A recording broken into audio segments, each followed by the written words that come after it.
the timing of it was interesting because, for one, I met Cam. I know Cam. Right. We did a movie together. Shout out to Cam. Shout out to Cam. Yeah. My nigga. So we did a movie called Percentage. Okay. It's a good movie. Yeah. Wasn't bad. It was after Paid in Full. Okay. Like, Right, it was a right. stretch between Paid in Full and this. So yeah. he was like getting back into let's do the acting thing. You know what I mean? And it was kind of like with Baby Boy where I could tell, he was like, John Cena was like, all right, I need somebody with some chops up against Tyrese. I mean, he did his thing. Tyrese did his thing. But let's, surround him with some, some vets and really blah, blah. So it's like, okay, you got Cameron here. We need, come on, Omar, be the Baby Boy. Yeah. Do that for him. Do like, that. yeah. And he's like, and it's so funny, I'll never forget. Like, my hair was bald. Right. My hair was bald, but we were in New York. So it was like the New York version, in a way, of Baby Boy. Yeah. And I had the hat that said New York. And I remember I tried to take it off in one scene. They were like, no, you gotta keep the hat on. I said, why? It's like, because you the New York. Yeah. We need you to we need let people know. I'm not doing no accent, son. I'm not doing it. No, nigga, just talk how you talk. Put your fucking hat on. That's so funny. But the movie, if you get a chance to see Percentage, it's a good film. It's me, Cameron, Ving Rhames, right? I know the movie. Come on, Macy Gray, right? Oh, wow. So check it. Yeah. So now, flash forward 10 years later. Oh, so also on the thing. Now, I've worked with a lot of rappers. I would say a lot of rappers, but a couple big ones. Yeah. But I've never done music with those rappers. Yeah. Done music with some rappers like C-Bo and some other cats like that, local talent. But, Snoop knows how I get out and be like, yeah, nigga, we get one nephew. I'm like, all right, nigga. Yeah. Sooner or later, nigga, you better come on, nigga, And Corrupt, and Roscoe, like all these niggas know I get out, but they just kind of like, you acting, nigga. What you do? You know what I mean? So I remember we did Percentage, and it was the same type of shit. Like, this is fucking camera. I know what it is. Yeah. And I'm like, yo, nigga, I spit too. He's just like, oh yeah, word? Yeah. Word.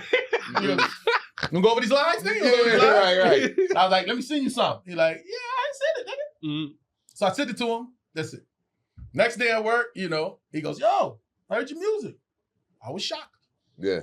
That was his whole statement, and that was that. And I understood exactly what it meant. Right. I'm not looking for, yo, you the shit, let's go through it. Nah, he just went, I was shocked. Yeah. So he knew what time it was. Yeah. I pressed it a little more. I was like, yo, let me send you a beat, nigga, let's rock something. I called my nigga like, give me some nigga. I still remember the beat in my head, nigga. It was a crazy ass beat. I was like, send it to him, and none of it happened. So that was that. So anyway, 10 years later. 10 years. 10 years later. Exactly 10 years. ... So now we're after the pandemic. I'm out of I've been in and out of. I've been in and out of prison. I've been in and out of like musical situations. I was signed to fucking Thump Records. I was signed to QD3 in the Sound Lab, Quincy Jones, people under a group. And I've had, hit a miss, but I've always been, chip on my shoulder. I'm like in the group, I'm the last one to spit or the first one to spit. Like, you know what I mean? I'm on the hook or I'm the one, Chino XL, rest in peace. He heard me like, nigga, you got some. I'm like, wait till they hear, like, but then I gotta go to work. I be an actor, day job. Yeah. So there's that. This pandemic is now I'm doing stand-up comedy. Yeah. But I still got my pen. I still got the, I'm still ready, boom, boom, boom. And I get a call from my friend. My friend goes, yo, Cameron just called you Omar Gooding Jr. And I went, shut the fuck up. So I laughed. I'm like, I can't wait to see this. I'm already thinking going, I can use this as a little skit. And I'll be like, why would you call me that? You know who I am and this and that. Now I press play on the little interview, and he's doing an interview for his podcast. Yeah. And he's interviewing 50 Cent. And he's telling 50 Cent. So it's real interesting how actors like Omar Gooding Jr. and Ving Rhames have to sit around and wait for a 50 Cent to put them in something to get work. So hats off to you, 50 Cent. I'm just like, you. Yeah. I have to sit around. Well, first of all, that ain't my name. Second of all, I'm sitting around. I'm doing the opposite of sitting around. Ooh, I was hot, nigga. So, but I said, easy. Let's see how we can spin this. It's got to be something, you know what I mean? So you went straight to the creative. So I said, right. Ooh. And I'm an MC, so I was like, I'm gonna tear his ass up for this shit. So at the same time that I didn't go in the booth, but I wrote. Yeah. I found a beat that sounded like some Cameron type shit. Yeah. And I wrote, right? And I called it Warning Shot. So I'm like, Yeah. I do the full Eminem at the end where I'm like, he probably gonna try this and he probably gonna try that. Which all came true, by the way.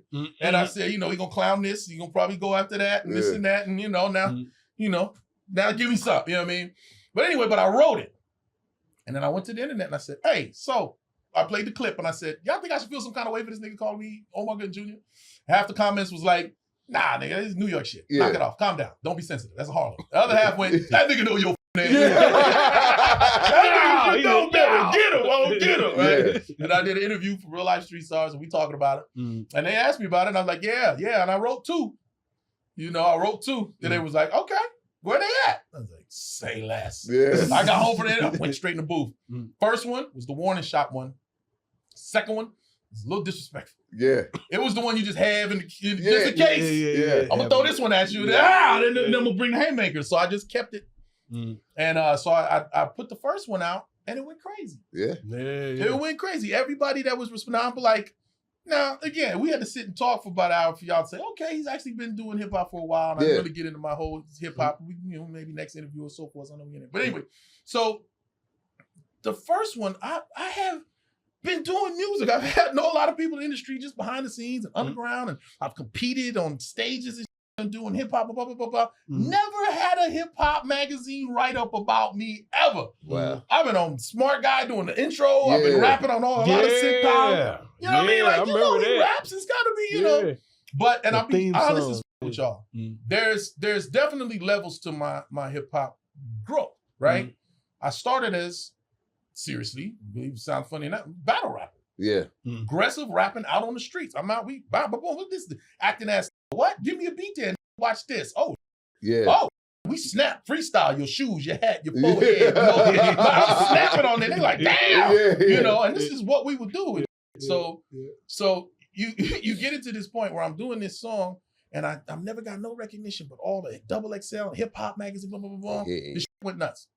And they was like, this actually sounds pretty good. But I'm thinking, that ain't it though. This is called a warning shot. My producer was like, call it Fix Your Mouth. And I was like, ooh, that's good. So we put the first one out. And Cameron, you know, he's not gonna respond. You know what I mean? That's what people, I remember one time, I keep saying this, I hope I don't get in trouble. Nas, I love you. But Nas said something about my brother in the song, and I was in Dre's studio, Chino XL, all these motherfuckers, and we would do, back in the day, well, I don't know, he probably still do this day, is, you know, Dre has producers that work for him, and one of my close friends, you know, Bernard Edwards Jr., aka Focus, ... is one of them. And he would do beats, and then we had a crew that'd be there, listening to him create a beat from scratch. And then right when the beat is done, he'd be like, all right, y'all got 30 minutes. And he'd play the beat. We'd be like, everybody start writing. And one at a time, we go in the booth, you know, and I'd be like, I can't wait to get up in there, blah, blah, blah, blah. And I was mad at this nigga. I went in there, as soon as I got in the booth, I'm like, nah! Whoa! Cut the beat! I remember Chino looked at me, he said, he ain't gonna respond, nigga, he ain't gonna respond. And I'm like, oh, because I'm like that? He's like, no, nigga. He like, you cool, nigga, but he ain't gonna respond. Nigga, like, knock it off. Why would he? He has nothing to gain from it, you know? So Cameron's thing is, now here's to Cameron's credit, he is in a different, I mean, he's still a rapper, I guess, but he's a podcaster now. He's got all this money. It's not a big deal to be a podcaster and do this and so forth and so on. So I respect. He's like, I got, fuck the rap battle, nigga. Ratings, you know? But he's online and he's trolling and like that. And he goes on the post and goes, I don't want no smoke. My bad, bro. Ha, ha, ha. Laugh, laugh, laugh. Ha, ha, ha. I was like, what the hell are you laughing about? You could have just said, my bad, we're done. But you had to put the little extra shit. Ha, ha, ha. I don't want no smoke. So I did a part 2. And the part 2, it starts off with, oh, you don't want no smoke? Shit's still gonna get hot, nigga. And I went and I put a little harder beat. You know, I got a dude from New York that does the boom bap, so it's the, you know what I mean? I was like, huh. And then I gave him the part 2. And the part 2 was okay. Like hip hop, the culture was already paying attention. It didn't go viral like the first one. It just was something that made everybody go, oh, okay, this nigga can do that type and this. First one was cool. That's second. Like my hip hop heads go, that second one, nigga. But the first one, you know, and then my niggas that tell me the truth was like, nigga, the first one was a better record. It was shock and awe, and you really laid it all out. The other one, you was getting a little aggressive and so forth and so on. I said, all right, so I'm done. Then this nigga goes on this podcast. Now this is the thing. I've done 4. But I'm taking you through the whole story so y'all understand this. I'm not just sitting at home going, let me write another song against this nigga. No, the phone will ring and they say, he says this. So I did a song. Then he responds, and I did a song.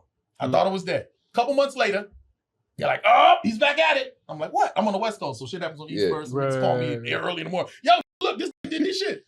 So he's on his show, and he's like, yeah, I want to address this, Omar Gooden. I'm sorry. I said your name wrong. You know what I mean? He's mad, but I don't really give a shit.